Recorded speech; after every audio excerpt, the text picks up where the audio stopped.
Here's another example. Trying to maximise what we call the aperture of the house, which is how much sun you actually get into in winter. He uses an independent and a dependent clause here. Look at these two sentences. They are trying to maximise the aperture of the house. The aperture of the house is how much sun you get. He joins these two sentences together with a relative pronoun. They are trying to maximise the aperture of the house, comma, which is how much sun you get. Now let's practice that. Join these simple sentences to make compound sentences using coordination. Here, try to use and but. The master bedroom has a north face. The other bedrooms have a north face. The master bedroom and the other bedrooms have a north face. And here's another one. The house is warm in winter. The house is cool in summer. The house is warm in winter, comma, but it's cool in summer. Now let's practice subordination. That's making two sentences into one complex sentence. Try using whereas. The house is warm in winter. Most houses are cold in winter. This can become, the house is warm in winter, comma, whereas most houses are cold in winter. And here's another one. Here, try to link the sentences using which. The house is made of fibro. Fibro is a cheap building material.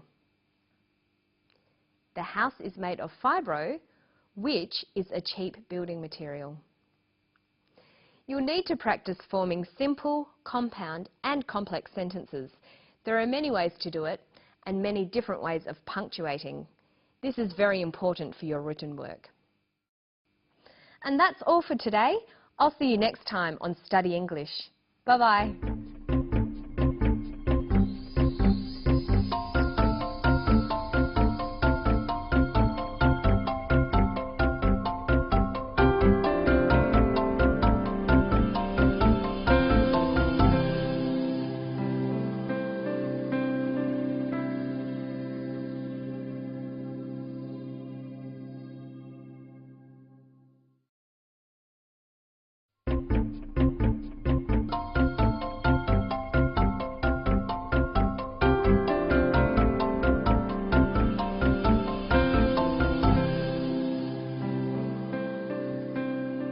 Hello, I'm Margot Politis.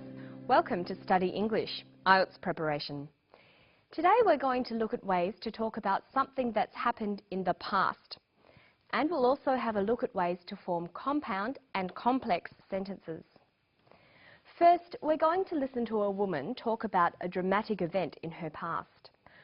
4 years ago, she had a stroke. A blood vessel burst in her brain. Here's what happened to her. A stroke is whereby the blood supply to the brain is cut off.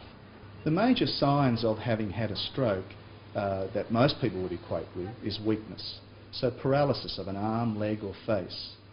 In others it can be a loss of speech or an ability to communicate. Others may have loss of vision or a combination of all those things. I was just so physically fit and also emotionally I was on top of the world. I had a really good job at that time and I was getting married. I just felt terribly nauseous and I woke up with pins and needles down one side of my leg. And then it worked its way up towards my arm and across. I was just immobile. I couldn't move. I couldn't walk. I was paralysed on this side of my body. Simone is telling her story. She is giving a recount of what happened to her and how she was affected. A recount is a story about past events, usually in the order in which they occur. Let's take another look at a clip from today's episode. Listen for the past tense verbs in Simone's story. I was just so physically fit and Also, emotionally, I was on top of the world. I had a really good job at that time, and I was getting married. She says, I was so physically fit. I was on top of the world. I had a really good job. Here, was and had are past tense verbs. They're irregular verbs. Let's compare the three forms of these irregular verbs. From the infinitive form of the verb to be, we can form the simple present forms am, is, and are. And we can also make the simple past forms was or were. Notice that the verb to be is the only verb in English that has two past tense forms. All others just have one. Let's do the same for the verb to have. What is the simple present form of the verb to have? Has or have. And the simple past form? Had. When you learn new verbs, it's important to learn them with all their different forms. So make sure you write verbs down in a notebook and work out all their different tenses as well. When you are recounting a story that happened in the past, you'll need to use all these simple past tense forms of verbs. You'll also need to use a variety of transition signals, words that help to order the events. Using transition signals will help the reader or listener follow the order of events in the story. Listen for the transition signal in this clip. I just felt terribly nauseous, and I woke up with pins and needles down one side of my leg. And then it worked its way up towards my arm and across. She uses the word then. Then is very common in informal spoken language. So are other informal transition signals like next or after that. Simone said she had a feeling of pins and needles in her leg. Then it worked its way to her arm. In more formal language, you might find transition signals like at first, subsequently, or after a while. If we wanted to make Simone's story clearer, we could add some transition signals to her story. If we were writing her story, we might use more formal transition signals. Simone had a feeling of pins and needles in her leg. Then it worked its way to her arm. We might say, at first, Simone had a feeling of pins and needles in her leg. After a while, it worked its way to her arm. Notice that transition signals like this are often followed by commas. Adding transition signals has made Simone's story clearer. You can more easily see the order of events. This is very important in formal language. Try to make sure you learn and use a number of different transition signals.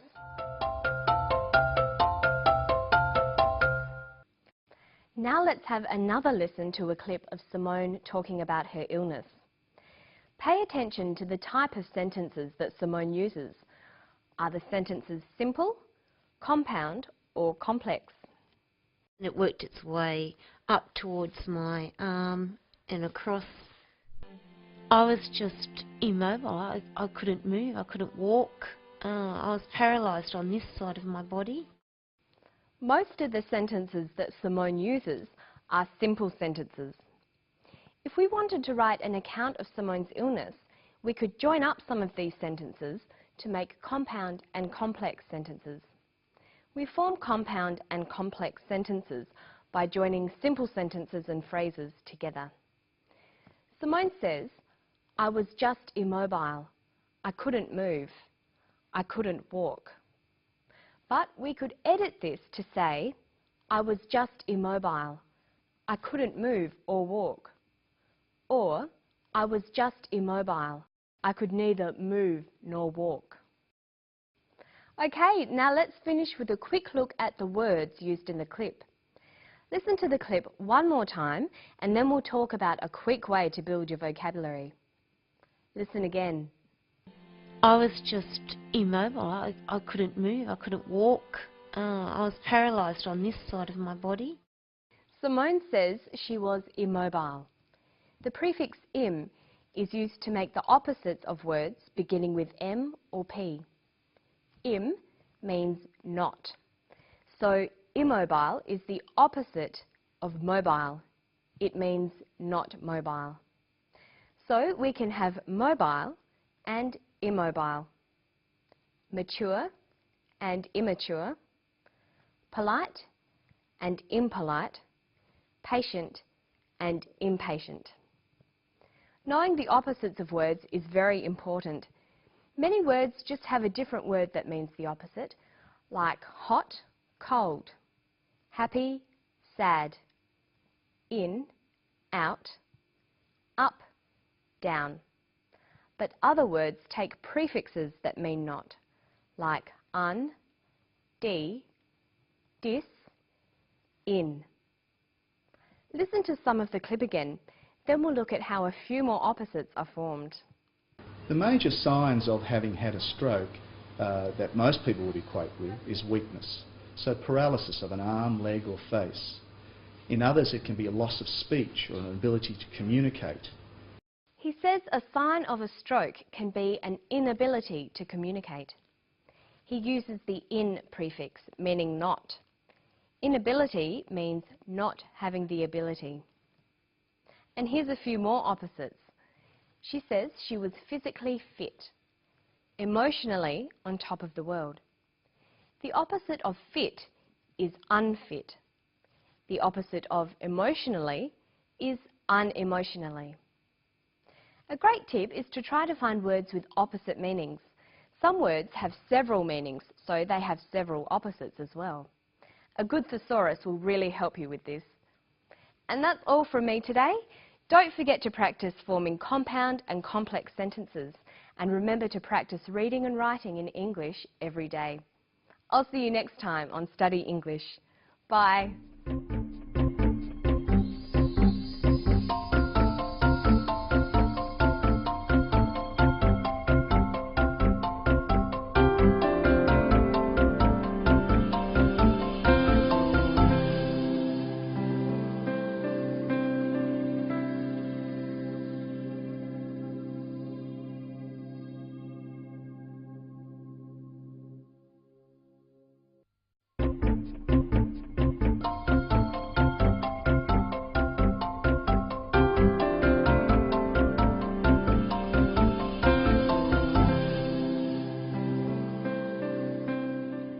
Hello, I'm Margot Politis. Welcome again.